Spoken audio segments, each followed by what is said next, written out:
you know about Freddie Fox's Secret Garden? I had to look it up myself because I didn't know about it either until this trip. And then I was like, oh my God, we have to go. And it is literally hidden away behind some bushes. You can't even really see it from the road. You would never know that it was back there unless you were looking for it or somebody told you about it. But they have these gorgeous, just like wild overgrown gardens. There's a greenhouse, and then there's also an area where they grow all of their vegetables. So what I want to do today is I want to take you guys on a little tour around the secret garden. I want to show you the different areas and kind of just tell you about it and share some of the history because it actually has quite a bit of history, which I find fascinating. So the reason why I wanted to come here was because first of all, it was recommended by a friend. She said, oh my gosh, you have to go. You'll love it.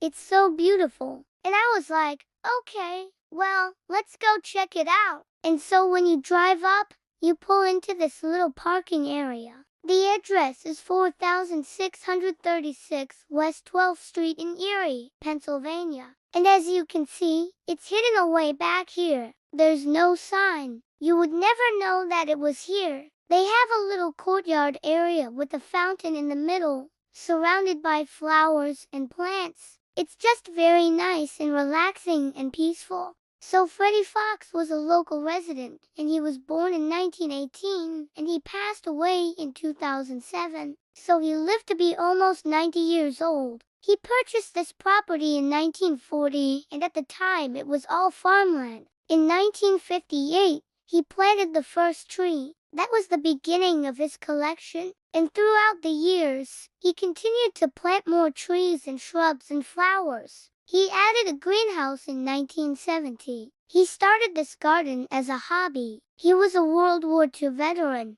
He served in the South Pacific, and after the war he came home and started working at Hammermill Paper Company as a salesman. He worked there for over 30 years. But then he retired and he dedicated more time to his passion, which was his garden. He said, it became my full-time job to care for the grounds. So he did that for many years. And when he passed away in 2007, he left the garden to the city with the request that it be turned into a public park. So now the city maintains it and it's open to the public free of charge. The garden is filled with a variety of plants, including hostas, daylilies, ferns, and rose bushes. There are also several types of trees, including oak, maple, and birch. The garden is a great place to relax and enjoy nature. One of the most interesting features of the garden is the greenhouse. It is filled with a variety of plants, including tropicals and succulents. The greenhouse is also used to start plants for the garden. Another interesting feature of the garden is the pond. It is home to a variety of fish and turtles. The pond is also surrounded by a variety of plants, including water lilies and cattails. I think what makes the secret garden so special is the fact that it is a hidden oasis. It is a place where you can escape the hustle and bustle of everyday life and just relax in nature. If you're looking for a place to relax and enjoy nature, I highly recommend checking out Freddie Fox's Secret Garden. It is a truly special place that is sure to please everyone who visits. Alright, let's keep walking down this path. Oh, this is cool. They have this little bridge, and then there's this cute little waterfall going over. It's like a little creek. Look at how high that water is. Wow. Alright.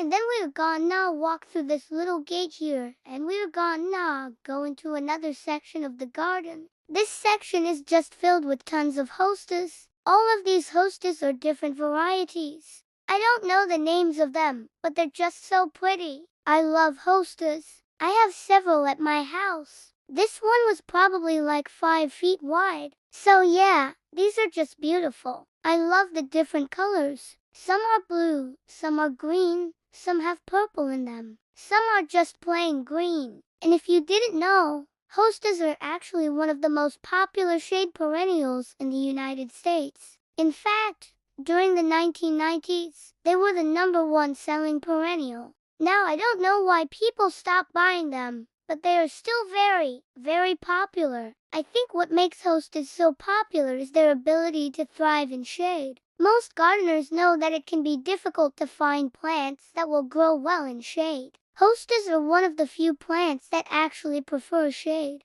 Hostas are also very versatile. They can be used in a variety of garden designs, from formal to informal, from cottage to contemporary.